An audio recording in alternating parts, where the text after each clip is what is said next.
पिछला बेसिक सारा समाप्त हो चुका है। सबसे पहले हम लोग इंट्रोडक्शन ऑफ ऑर्गेनिक केमिस्ट्री पढ़े, इंट्रोडक्शन टू ऑर्गेनिक केमिस्ट्री पढ़े थे।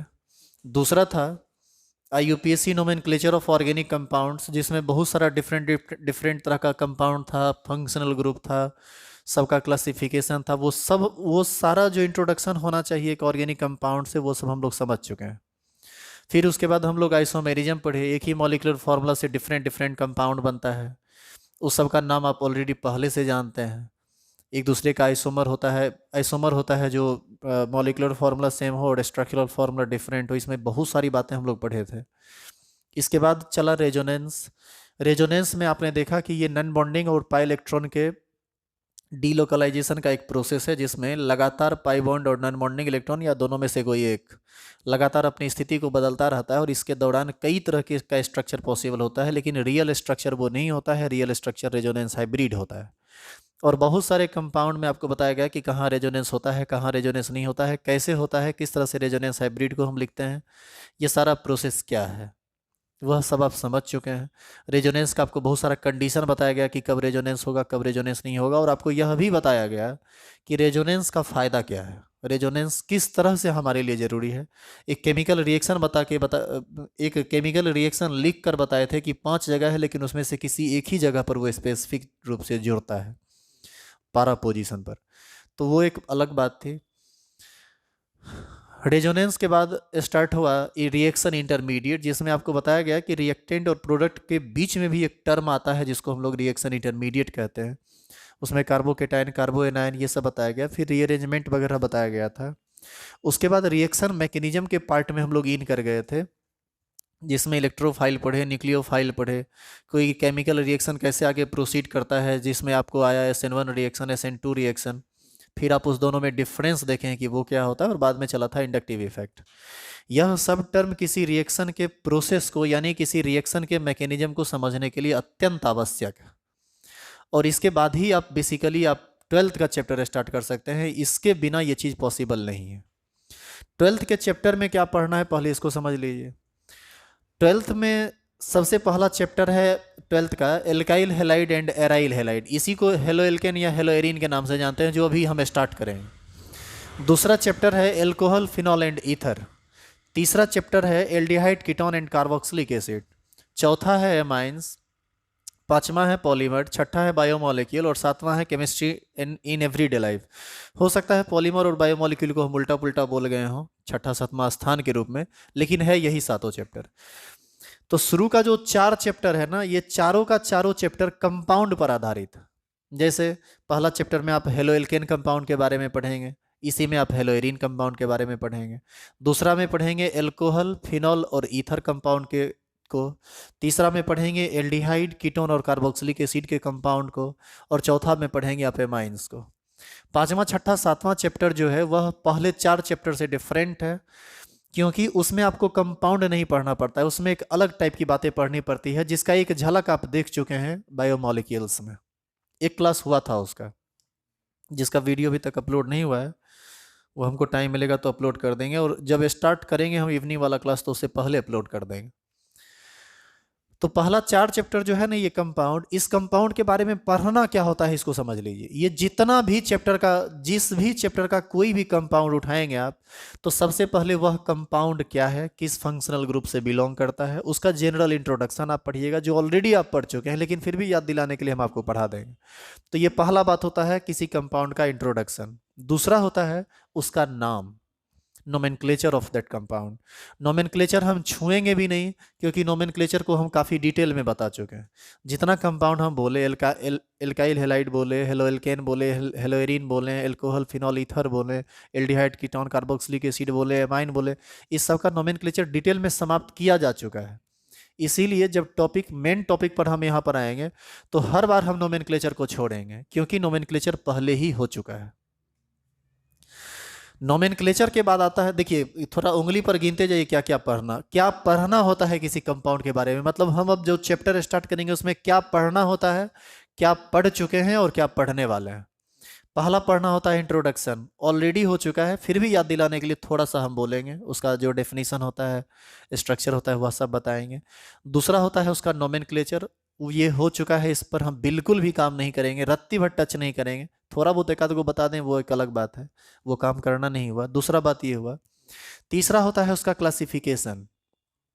क्लासिफिकेशन में आपको बताया जाएगा कि वो कितने कितने तरह का होता है, ताकि चैप्टर में अलग अलग टाइप के चीज़ों को आप उसके प्रॉपर्टी के रूप में समझ सकें। जैसे प्राइमरी अल्कोहल, सेकेंडरी अल्कोहल और टर्शियरी अल्कोहल का डिफरेंट प्रॉपर्टी होता है, तो हम वहाँ पर क्लासिफिकेशन वहाँ पर करेंगे, उसका डेफिनेशन भी लिखेंगे।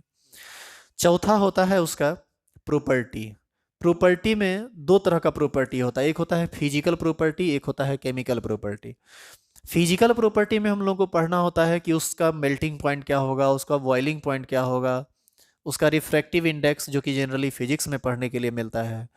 उसके बाद कलर क्या होगा, उसका अपीयरेंस कैसा होगा, नॉर्मल रूम टेम्परेचर पर वह किस स्टेट में रहना चाहता है या रहता है। इन सभी चीज़ों पर हम लोग फिजिकल प्रॉपर्टी के अंतर्गत काम करते हैं।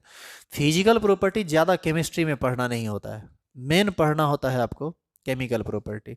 तो केमिकल प्रॉपर्टी देखें नहीं, इससे पहले पढ़ेंगे उसका प्रिपरेशन, मतलब केमिकल प्रॉपर्टी से पहले पढ़ेंगे उसका प्रिपरेशन। जैसे एल्काइल हैलाइड को बनाया कैसे जाता है, कितने तरीके से बनाया जाता है, उसमें कौन सा केमिकल रिएक्शन इन्वॉल्व होता है। फिर चलेगा केमिकल प्रॉपर्टी। केमिकल प्रॉपर्टी में दो प्रॉपर्टी आएगा, एक फिजिकल प्रॉपर्टी और एक केमिकल प्रॉपर्टी। फिजिकल प्रॉपर्टी के बारे में ऑलरेडी हम अभी बोल चुके हैं। केमिकल प्रॉपर्टी में पढ़ना होता है कि वह चीज़ डिफरेंट डिफरेंट चीज़ों के साथ रिएक्शन करके क्या बनाएगा और किस तरह के रिएक्शन को शो करता है। यही आपका पूरा का पूरा सिलेबस होगा। और अंत में थोड़ा बहुत जो एनसीईआरटी में यूज लिखा है कि किस कंपाउंड का क्या यूज है, उस यूज को हम लोग पढ़ेंगे। तो यही सब हमको पढ़ना है। पहला इंट्रोडक्शन, दूसरा नोमेनक्लेचर बताएंगे नहीं, हो चुका है। तीसरा क्लासिफिकेशन बताएंगे शॉर्टली, ये भी बताया जा चुका है। क्या बताया नहीं गया कि अल्कोहल कितने तरह का होता है, एमाइन कितने तरह का होता है, लेकिन फिर भी हम एक बार बताएंगे थोड़ा और डिटेल में। चौथा प्रिपरेशन। पांचवा chemical property. Chemical property sorry physical property और केमिकल प्रॉपर्टी, ये छह बात हो जाता है। और एक यूज है जो कि एक दो लाइन का मात्र चीज़ होता है, तो उसको हम लोग नेग्लेक्ट करके चलते हैं, उसको वो पढ़ाने का चीज़ नहीं होता है, वो एक लाइन में ख़त्म हो जाता है क्या कि इसका यूज यहाँ यहाँ यहाँ होता है बस। तो इस सब चीज़ में देखिए क्या क्या चीज़ आपको थोड़ा परेशान करेगा। इंट्रोडक्शन से आप परेशान नहीं होंगे, नोमेनक्लेचर से आप परेशान नहीं होंगे, क्लासिफिकेशन से आप परेशान नहीं होंगे, ये एक तुरंत खत्म हो जाएगा, 1 से 2 क्लास में खत्म हो जाएगा। फिजिकल प्रॉपर्टी 5 से 7 मिनट में खत्म हो जाएगा किसी भी कंपाउंड का, यानी 6 चीज में 4 चीज खत्म हो जाएगा एक क्लास में। और बाकी का जो 2 चीज होता है वो खतरनाक होता है, एक प्रिपरेशन और एक केमिकल प्रॉपर्टी। और ये दोनों इसलिए भी खतरनाक होता है, समझने के दृष्टिकोण से भी खतरनाक होता है, वो इसलिए क्योंकि जब आप प्रिपरेशन करेंगे तो वो केमिकल केमिकल रिएक्शन करा कर करेंगे कि किसका किसके साथ रिएक्शन कराए तो क्या बनेगा। इसलिए थोड़ा सा ये टफ होगा केमिकल प्रॉपर्टी, क्योंकि उसमें सिर्फ और सिर्फ केमिकल रिएक्शन की ही बातें आएंगी। और दूसरा एक और खतरनाक इसी टाइप का टर्म है केमिकल प्रॉपर्टी। केमिकल प्रॉपर्टी में हम लोग ये नहीं सोचेंगे कि वो प्रिपरेशन कैसे करना है, ये सोचेंगे कि जिस चीज़ का हम प्रिपरेशन किए हैं वह डिफरेंट डिफरेंट चीज़ों के साथ कैसे केमिकल रिएक्शन करता है और केमिकल रिएक्शन करके किस नए चीज़ का निर्माण करता है। तो यहीं से ये सब बात पूरा ऑर्गेनिक केमिस्ट्री का मतलब जो शुरू का जो 4 चैप्टर है उसमें चलेगा। और शुरू का 4 चैप्टर ही आपका मेन ऑर्गेनिक केमिस्ट्री है।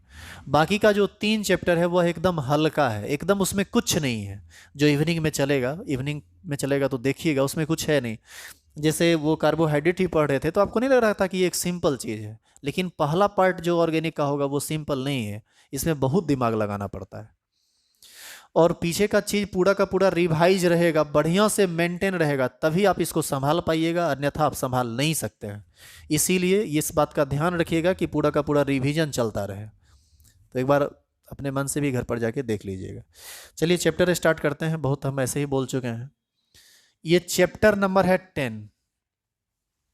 फर्स्ट पार्ट में टोटल 9 चैप्टर है, 5 चैप्टर फिजिकल केमिस्ट्री में है, 4 चैप्टर इनऑर्गेनिक केमिस्ट्री में। 5 4 9 हो जाता है। और सेकेंड पार्ट 10वां चैप्टर से स्टार्ट होता है जो ऑर्गेनिक केमिस्ट्री के अंतर्गत आता है, और इसका नाम है ऑर्गेनिक का ये पहला चैप्टर है। ओवरऑल एनसीईआरटी से ये चैप्टर नंबर 10 है। चैप्टर का नाम लिखेंगे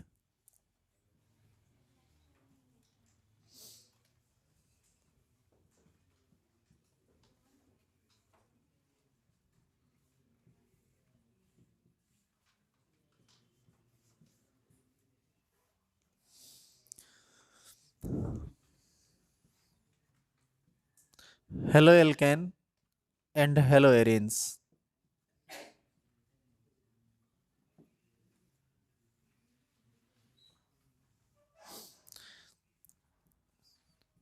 हेलो एल्केन को ही एल्काइल हैलाइड कहा जाता है और हेलो एरिन को ही एराइल हैलाइड कहा जाता है। तो इस दोनों नाम से आप इसको बोल सकते हैं, हेलो एल्केन कहें या एल्काइल हैलाइड कहें, हेलो एरिन कहें या एराइल हैलाइड कहें, ये दोनों एक ही बात है। सबसे पहले इसका डेफिनेशन, ये जो कंपाउंड आप लिखे हैं इसका डेफिनेशन क्या होगा ये हम सबसे पहले देखें।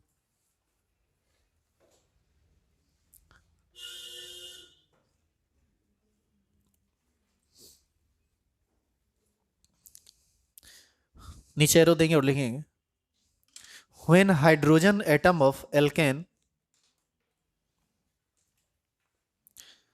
When hydrogen atom of alkene और एरीन, देखो ये एरीन हम जब भी लिखें ना तो एरीन का मतलब होता है एरोमेटिक रिंग। एरोमेटिक रिंग में आपको पढ़ना है जैसे एरीन बेंजीन, मतलब आपको जब भी एरोमेटिक रिंग बोले ना तो आपके दिमाग में बेंजीन का इमेज बन जाना चाहिए, क्योंकि एरीन में आपको सिर्फ बेंजीन के बारे में ही पढ़ना है। एल्केन यदि हम बोलते हैं तो मीथेन, इथेन, प्रोपेन, ब्यूटेन ये सब, और एरीन जब बोले तो बेंजीन। एरोमेटिक रिंग से इसका संबंध है। When hydrogen atom of alkane and arene, sorry, or arene is replaced by, is replaced by, is replaced by halogen atom, halogen atom, then the substance produced is called, then the substance produced is called hello alkane और hello arene.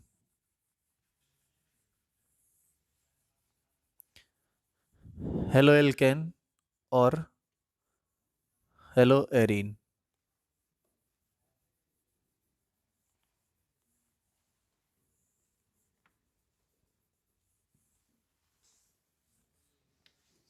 देखिए इधर, alkene से ही जब आप एक hydrogen को remove करते हैं और उसी के जगह पर किसी हेलोजन एटम का सब्स्टिट्यूशन होता है, तब जिस चीज का निर्माण होता है उसी को हम बोलते हैं एल्काइल हैलाइड, या इसी एल्काइल हैलाइड को आप चाहें तो हेलो एल्केन भी कह सकते हैं। ये जो X है ये हेलोजन कहलाता है और ये हो क्या क्या सकता है, फ्लोरीन, क्लोरीन, ब्रोमीन और आयोडीन। इसी X को हम लोग हेलोजन कहेंगे। जैसे एक एग्जाम्पल CH4, क्या है ये, मीथेन। इससे आप एक हाइड्रोजन निकालिए तो बचेगा क्या, CH3, और जो हाइड्रोजन निकला है वो वैलेंसी फ्री कर दिया होगा कार्बन का, उसके जगह पर आप जोड़ दीजिए क्लोरीन को तो ये बना देगा CH3Cl। Alkyl halide, alkane methane, alkyl halide methyl chloride, तो इसी का नाम हो जाएगा मिथाइल क्लोराइड। यह इसका IUPAC नाम नहीं है, यह इसका कॉमन सिस्टम का नाम है। IUPAC नाम लिखें तो एक कार्बन का पेरेंट चेन जिसमें क्लोरो सब्सटीट्यूएंट का काम करेगा और नाम हो जाएगा क्लोरोमीथेन। तो इसी के नाम को हम लोग लिख सकते हैं क्लोरो हेलो एल्केन मीथेन। अब देखते हैं उसके नाम से मैच करता हुआ ये नाम दिखता है, methyl chloride alkyl halide, halo alkane chloromethane. इसी तरह से यदि दो कार्बन रहेगा तो इथेन, एक हाइड्रोजन निकालेंगे ब्रोमीन जोड़ देंगे तो नाम हो जाएगा इथाइल ब्रोमाइड, या फिर इसी को हम कहेंगे ब्रोमोइथेन। इस तरह से इसका नाम होगा। उतारिए इसको। अब ये मीथेन से इस ये बनेगा कैसे, हाइड्रोजन निकलेगा कैसे, Cl जुड़ेगा कैसे, यह सब केमिकल रिएक्शन का बात है। फिलहाल अभी हम आपको सिर्फ समझाने का प्रयास कर रहे हैं कि अल्काइल हैलाइड होता क्या है।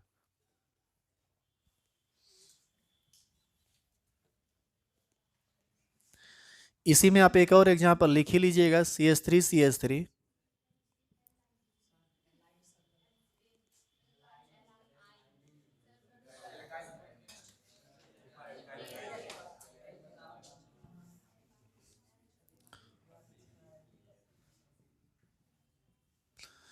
इसी में एक दूसरा एग्जांपल, इथेन। एक हाइड्रोजन यहां से निकालते हैं, जोड़ते हैं आयोडीन को, तो ये बना देगा CH3CH2I। इसी को कहा जाएगा इथाइल आयोडाइड, या इसी को हम लोग बोलेंगे आयोडो इथेन।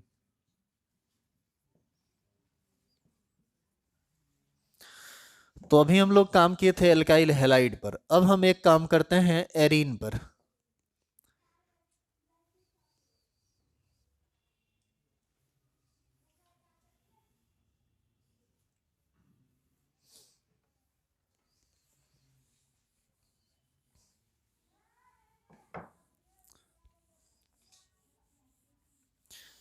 कल आप लोगों का क्लास है 8 से 10। आइसोलेशन ऑफ एलिमेंट्स का हर हाल में असाइनमेंट साथ में रखेंगे।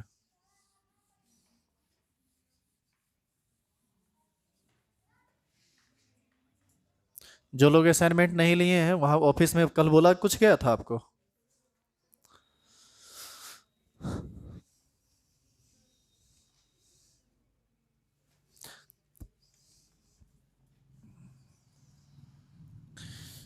एरीन से जब हाइड्रोजन निकलता है और हेलोजन जुड़ता है, तो हेलो एरीन या एराइल हैलाइड का निर्माण होता है। जैसे इसका एकमात्र एग्जाम्पल बेंजीन।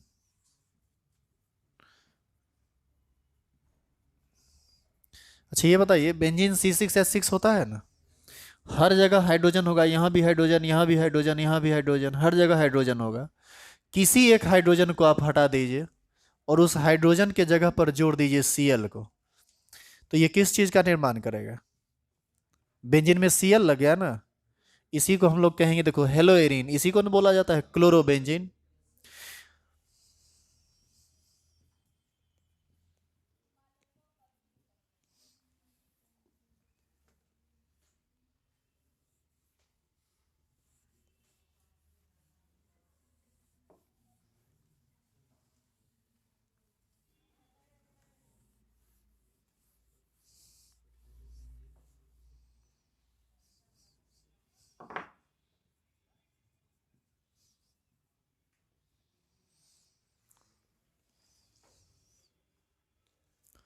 ध्यान रहे यहां भी X जो होगा वह फ्लोरीन, क्लोरीन, ब्रोमीन, आयोडीन होगा।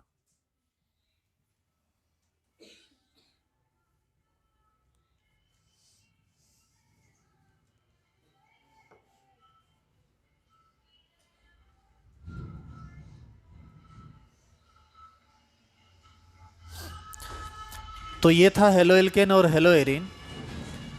अब इसमें हमारा अगला जो टॉपिक होगा, अब यहीं से ना आता है, सुनो, यहीं पर इसका दूसरा टॉपिक आता है नोमेनक्लेचर। लेकिन नोमेनक्लेचर तो हम बताएंगे नहीं।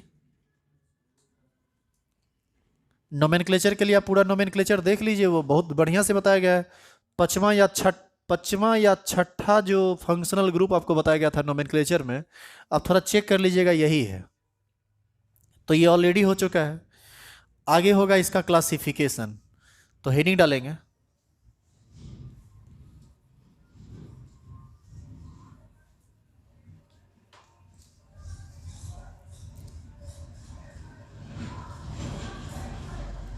Classification of halo alkane and halo arenes. Classification of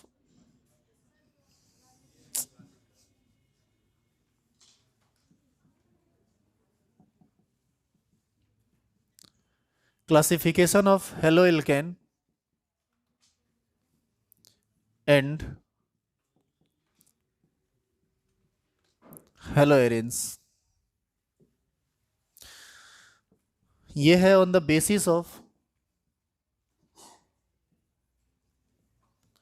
number of halogen atoms.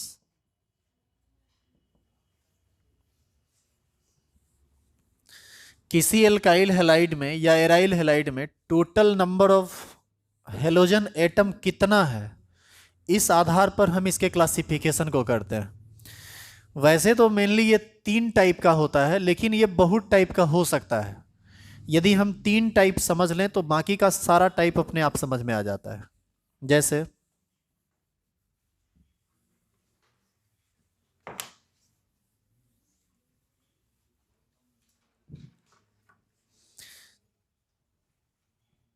जैसे hello alkane.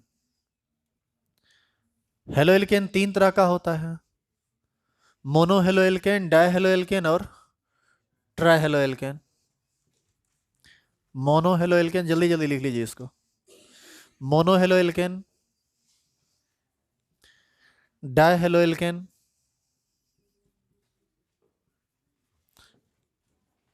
Tri halo alkene.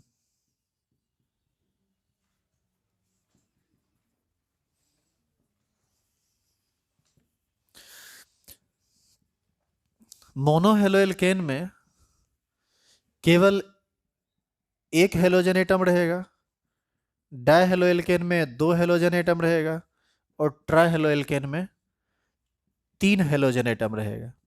लेकिन क्या जरूरी है कि 3 रहेगा? 4 नहीं हो सकता है। 4 होगा तो टेट्रा कहलाएगा, टेट्रा हेलो एल्केन। 5 रहेगा तो पेंटा हेलो एल्केन। लेकिन मेनली हम लोगों को यही 3 तरह का आता है पढ़ने के लिए, जो सिलेबस है उसमें यही सब घूम के आते रहता है। इसी वजह से हम लोग इसको जनरली 3 डिपार्टमेंट में ही लाते हैं, लेकिन ये इससे ज़्यादा भी हो सकता है on the basis of number of halogen atoms.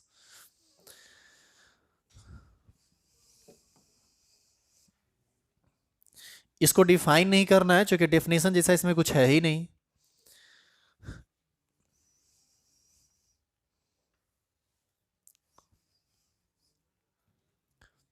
Hello alkane में यदि एक हेलोजन हो तो मोनो हेलो एल्केन, 2 हो तो डाई हेलो एल्केन, 3 हो तो ट्राई हेलो एल्केन।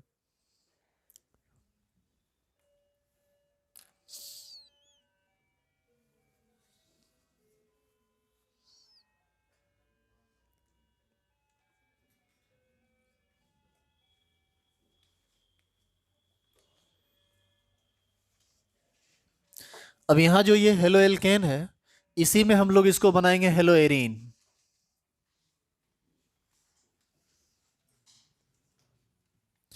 ये हेलो एरीन भी 3 तरह का होता है, mono hello arene, die hello arene और ट्राई हेलो एरीन। बेंजीन में एक एक्स लगा दीजिए तो मोनो हेलो, डाई हो जाएगा 2 और 3 हो जाएगा ट्राई। टेट्रा पेंटा हेक्सा भी हो सकता है इस आधार पर। तो मेनली होता क्या है कि 3 हम सीख लेते हैं तो अगला हमको अपने आप समझ में आने लगता है कि हम किस आधार पर ये बात बोल रहे हैं या कौन सा नाम बोल रहे हैं।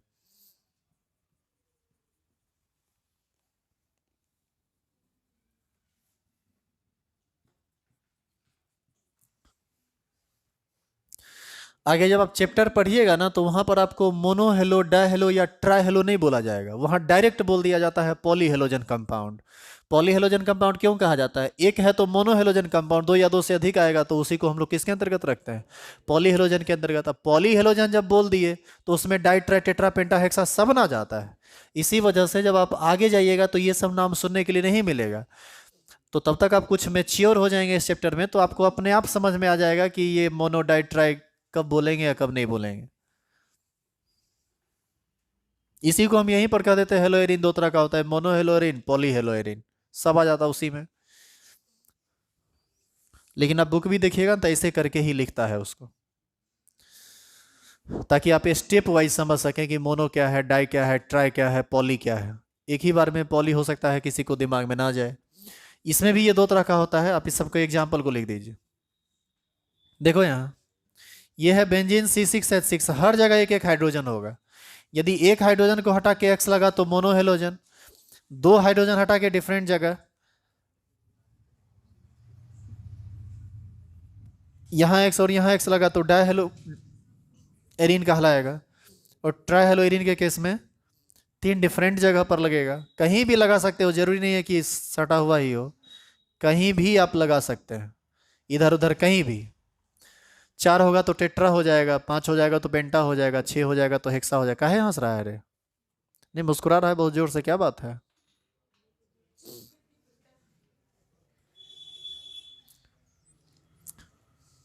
हमारा देखो आदत है बड़ा खराब। आदत खराब क्या है कि जिस समय कोई नौटंकी करता है हम उस समय उसको कुछ नहीं कहते हैं। अब पूरा बदला वसूल लेते हैं हम जब नीचे उतरते हैं तब, क्योंकि अभी तुम्हारी बारी है, तुम नौटंकी करो। जब हमारी बारी आएगी तो हम कस के करेंगे। तुम भी अपने भर नहीं चूकोगे चूकोगे और हम भी नहीं चूकेंगे। उस समय तुमको हो जाएगा दिक्कत। इसीलिए क्लास में जब पढ़ाई चल रही है तो थोड़ा सीरियस रहिए। ये था classification of halo alkane and halo arenes on the basis of number of halogen atoms. एक बार फिर से हम देखेंगे क्लासिफिकेशन, हेडिंग डालेंगे।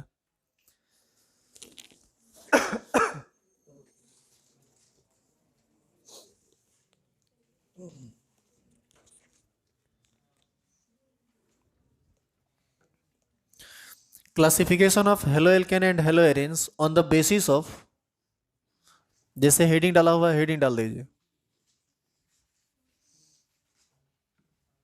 On the basis of hybridization of carbon atom of CX bond.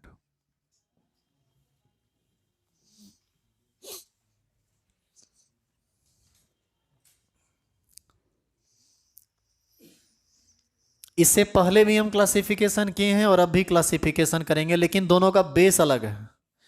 वहां पर total number of halogen atom कितना था इस आधार पर किए थे, और यहां पर हम इस आधार पर इसका क्लासिफिकेशन करने वाले हैं। देखिए, हेलो एल्केन रहे या हेलो एरीन रहे, कोई भी रहे, लेकिन ये तो तय है कि हेलो एल्केन या हेलो एरीन रहेगा तो कम से कम एक हेलोजन एटम तो रहेगा ही रहेगा। और वह हेलोजन एटम किसके साथ, हाइड्रोजन के साथ जुड़ेगा। किसके साथ जुड़ेगा, कार्बन के साथ जुड़ेगा। मतलब ये वाला बॉन्ड का तो रहना तय है, और इसके साथ कार्बन के साथ ये क्या लगा हुआ है, डबल है, ट्रिपल है, या फिर इस कार्बन का हाइब्रिडाइजेशन क्या है। सब सिंगल रहेगा तो sp3 रहेगा, सब डबल हो जाएगा, यहाँ डबल हो जाए तो sp2 आ जाएगा।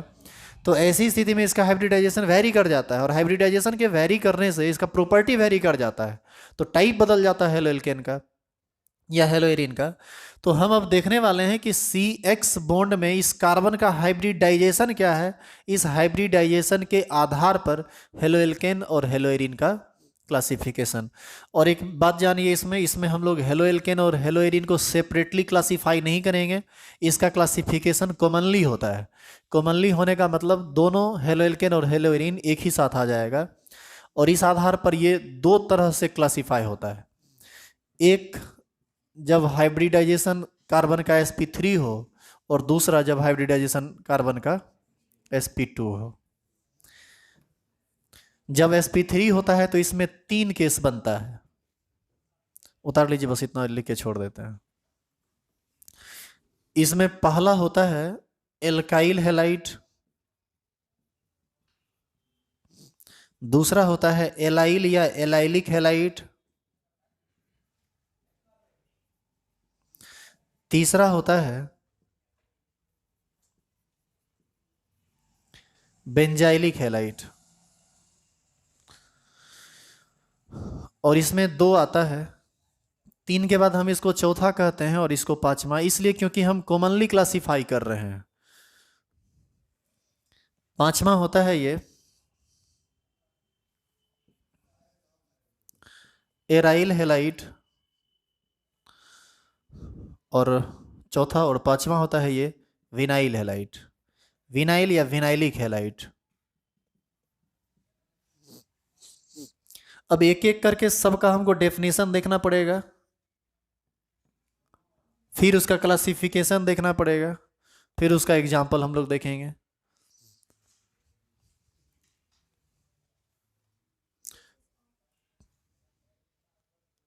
क्या? On the basis of,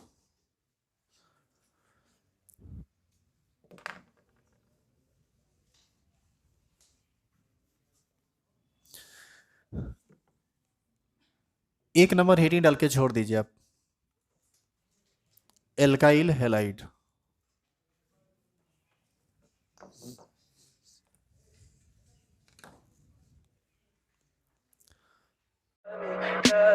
Tell me pretty lies, look me in the face, tell me that you